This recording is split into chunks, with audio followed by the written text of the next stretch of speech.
2027 budget proposal totals approximately $2.3 billion, including a general fund of $753 million.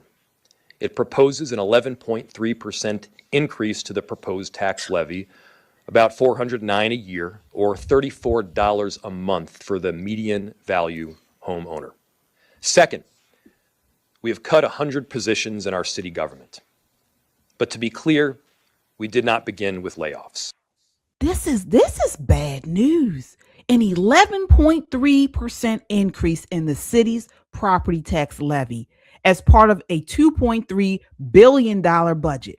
I think the people of Minneapolis, Minnesota, this is Jacob Frey, right? So Right. I think the people, I don't know, they're going to have to, I guess I'm going to say push back. That's number one. Let me say this.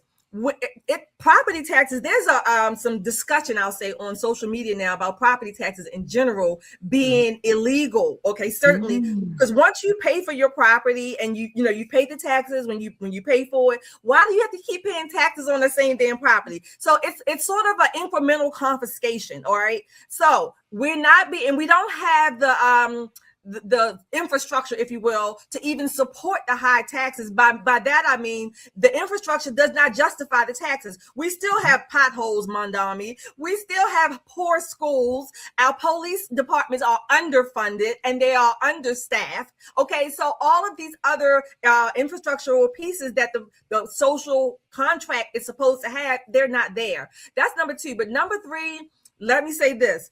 The bigger the government, the smaller the citizen. Dennis Prager. And you can apply that to any form, any level of government, local, state, federal, any department, bureaucracy. The bigger the government, the smaller the citizen. Soon, the government, Jacob Frey and anywhere else, they're going to basically tell you, we own your house again. We own your property again. It's not really yours. They can take it at any given, snap of their fingers, if you will. All they have to do is go in and quote unquote vote their city council, the state legislature, and say, hey, we're going to raise the property tax. But on the other side, we have to fudge the numbers and say that your property is assessed now at a higher value. And so that's how they justify it. This is nothing but incremental confiscation. The bigger the government, the smaller the citizen. You will own nothing and be happy. Yeah. And Nicole, they're calling this the largest levy increase in recent memory. And they're saying that it's due to a structural gap. Well, why is there a structural gap in Minneapolis? Is it because we got all this Somali fraud? Listen, they're ripping off the government. If he were looking to find money instead of letting people go, those 100 people who lost their jobs, man, he could go to Little Mogadishu and get a lot of his money back. He could go to Kenya to those vacation homes and recoup a whole lot of money. And I think there should have been 101 jobs removed, specifically his. His head should be on a stick. Do you hear me? 11.3%. When you think about the founding of our nation, when you think about the Boston Tea Party, just the ire of early Americans at the thought of having to pay more for less or the same, right? So they do what they do here in Maryland. Oh, we're not going to raise your property tax. We're just going to assess the home that you've lived in and did not improve at a higher rate. But you're too dumb to figure that out. Just keep voting for us and we'll issue you some happiness. We're going to give you $12 back on your electric bill. Everybody in the streets and party. In the meantime, your property tax then went up $1,200. You can barely afford your mortgage. You're skimming by on your mortgage and you're wondering why, but you keep voting the same damn way. Well, I don't really know the people on the bottom of the ticket. So I'm just going to vote for all the Democrats. And then you wonder how this happens to you. This is how it happens. I tell you guys all the time, you have to vote the entire ticket, not just the top, not just the well-known people, because the top and the well-known people have very little control over your life. It is your county council. It is your county commissioners, the people that they appoint to these positions. They have so much control over your life. You think I'm joking? You think I'm being hyperbolic? Miss one of those tax payments. It'll be one of those appointed people that come and tell you that your home that you've been paying for years is now up for a tax sale. Yeah. A lot of control are people you don't know. We have got to get smarter as an electorate. The people who live in Little Mogadishu, because that's what I'm calling Minneapolis now, shame on you. You deserve every bit of that 11.3%. I hope you choke on it. Yeah. And another thing that we're seeing happening here, and not just here, but in all these Democrat-run cities, is the residential owners are expected to bear a disproportionate share because commercial values have fallen. The businesses are moving out of these areas. So they have no other means to collect this money. And so what do? What does a Democrat do? They move to the next man on the totem pole, which are the residents. Okay, now they try to say that this is about the rich and stuff, but it's not. Usually, everyday Americans are getting this. They're calling it. I think it's going to be an additional $434 or so a year. Folks, I want people to sound off in the chat. How many of you have had this happen where you get the mail and you get your insurance bill and you see it's gone up quite a bit? And he was like, what in the world? I haven't gotten any accidents. What is going on? Why is my insurance going up this high? You call the insurance company and they say, well, it's not us. We haven't changed anything. Oh, I see. Your mortgage went up. And it's the taxes. It's the taxes. When that happens, and it has happened a little bit, I want to knock somebody's ass out. Oh, God! Wow! Devastation! Yeah. That's what I feel like doing. Because it's not anything you've done. You've paid your bills on time. You've been cutting your lawn. You've been keeping your street clean. You've been working, overtime, and trying to make ends meet, working extra, making sure you thinking you may got a little bit for something else, and they didn't took that too. Took that too. It's infuriating. Shelley. Yeah, I want to say something, not a personal story, but a story that probably many of us can relate to. This is also why you see in some, let's say some houses, a person may improve their house, like you said, Nicole, right? They may do some improvements or maybe build a deck or, whatever, a new front porch. Right. But guess what? They don't use people who are licensed because those people who are licensed have to report it to the state. So they're trying to save money and still do the right thing by improving their home, the things around their home. So they use maybe a lesser competent person or whatever the case may be, just so that their improvements are not legitimately on the book, because all those improvements go down to the state assessment office, and that's cha-ching, cha-ching, cha-ching. So again, you're damned if you do, damned if you don't. Again, Nicole said it. You have to vote up and down the ticket. Stop voting for people who sound good. Westmore, Jacob Frey, Mondami, and the rest of these nuts, okay? They do not give a damn about your economic well-being, your family well-being. What they care about is remaining in power, getting more power, and making sure that you have none. But I want to just show you these little tea bags to remember an important moment in our history, okay? An important moment in our history. This little thing right here caused what we call the United States of America, okay? What we have now. It took this, a tax on the tea, okay? Upset the whole damn thing. When are we going to upset the whole damn thing to take the rightful power that we have been bestowed, and we had an obligation, not just a right, we have an obligation to ensure that we can keep passing this down, this thing that we call America, this exceptionalism to prosperity for our children, our grandchildren, and our grandchildren's children. This little thing, go get you some. Go get you some and tie it around your rearview mirror, just as a reminder. This is what we need. Yeah. And it's not, folks. It's not just Minneapolis. All right, we're talking about governors too here in Maryland, Westmore in the 2025 session. All right, he signed a fiscal 2026 budget package that contained more than 1.6 billion in new taxes and fees, new higher state income tax brackets, capital gains surcharge, new 3% sales tax on data and IT services. You guys pay attention because these people are eventually going to run for higher office. Mm-hmm. So you got this Minneapolis mayor.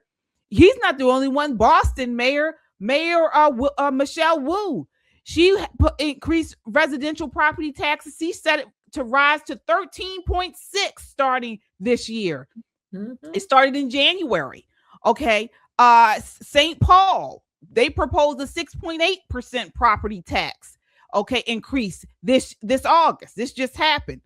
New York City, we talked about him. He's taxing everybody. He's taxing everything but your drawers. All right. So I mean, it goes on and on. Chicago, Mayor Brandon Johnson, he proposed for direct city levy hikes.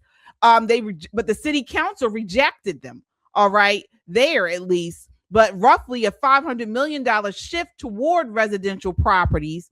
So looks like he was still trying to push through a property tax. It's all over these cities. They're all over. When these Democrats, when they don't create anything, they don't innovate anything, they want to tax us to create wealth. Right, Nicole? Absolutely. We are a never-ending supply of money. Never-ending supply. Because what are you going to do? Not pay them? Get locked up? Is that the plan? Because the truth of the matter is Americans learn to live around poor policy. That's what we do. We learn to live around poor policy. Perfect example here in Maryland when Wes Moore and his Democrat majority decided that they were going to increase the cost of registering your car here in the state of Maryland to almost 4 times, 5 times what it was. It's like $300 some dollars in loose change. Now, the same registration in Virginia is like $40. The number of Marylanders who have Virginia tags is so very high that they had a whole press conference saying, Marylanders, it's illegal. You can't have Virginia tags if you live in the state of Maryland. They have billboards up all over the place. They've got state police sneaking around. They've got a snitch line. You call on your ex. Be like, that bum lives here in Maryland. He's got Virginia tags. And they're going to stick it to them like nobody's business. There's going to be penalties, criminal fees. I mean, all of these things, because the people have decided that tax is too much to bear. That tax is too much to bear. So we're going to find a way around it. We'll register the car in Virginia, right? Well, what happens when you can't find a way around it anymore? What happens when we hit that center mass, right? Where poor policy and people's decision-making come to a head. What do we do then? Sounds like revolution to me, folks. Sounds like revolution to me. We've got to make some wholesale changes on the thought process that our elected officials who's supposed to represent us think of us as permanent ATMs. Just raise the number. It doesn't matter. Raise the taxes. They'll work harder. We'll take more money. Because here in Maryland, you should anticipate less paycheck. They're starting this new Family Act. It starts the beginning of next year, where they're going to take money out your paycheck before you even get it, so that people can take months off. What's up, everybody? This is Poppin' Politics. Get your merch. Are you a Poppin' Politics fan? Are you unapologetically American? Or not black, not white American? We got it all for you right here. Get your merch. Get the classic shirt. Classic. Goes with everything, comes in a variety of colors. Smart, edgy, conservative, like us, like you. This is a great way to support the channel. Click the merch button. There is no shame in being an American. Get your shirt today and be unapologetic about it. Get your shirt, wear it, and be a proud American. You can get it all in t-shirts and hoodies. You can get it in stickers, on bags. You can get it all on our website, metroconservativemedia.com, or our YouTube page, Pop and Politics, and tag over to store. You can get your merch and show you're proud to be an American and support Pop and Politics.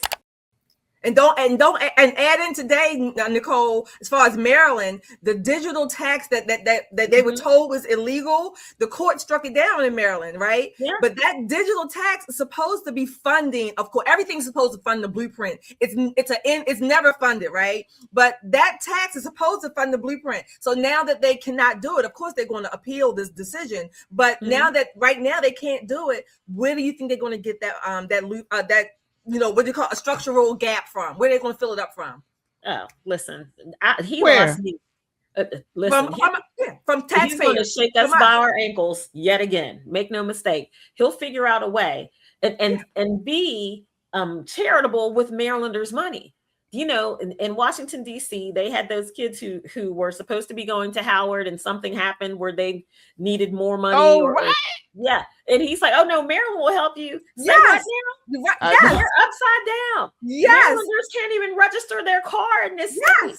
And you're going to be, out here with this largesse on our backs. Yes. Oh, you know why he did it, though? Because Howard is an HBCU. Yes. He had all these black women on news and stuff crying because they couldn't, their stuff wasn't coming up, financial aid wasn't coming up. So what do you say? You have him coming in. He knows this is going to look like it's a great gesture, and in reality, he's taking our tax-paying money and he's going to tax us more out of it. Absolutely. Maryland has its own HBCUs with kids who are barely scraping by. You want to see? Go over to the cookout in Salisbury and you'll see the University of Maryland Eastern Shore students over there, working at CVS, working at Walgreens, working at pizza places to make their tuition. Man, they should have maybe went to Howard. They should have taken those dollars that they're paying our state schools and took it to DC to go to Howard. Maybe, just maybe, the governor then would be a helping hand to them. And yeah, says, but everybody goes to, these Democrats are all at Howard during election time. They know they want to get these college students votes. And so that's why, and the sad part about it is black folks, they don't even look at it this way. They feel like, oh, he said he's going to help Howard students. Oh my gosh. And the new Hillman is coming on, right? Yeah, that's what they do. That's what they do. And the whole while, these Democrats are looking at us and they're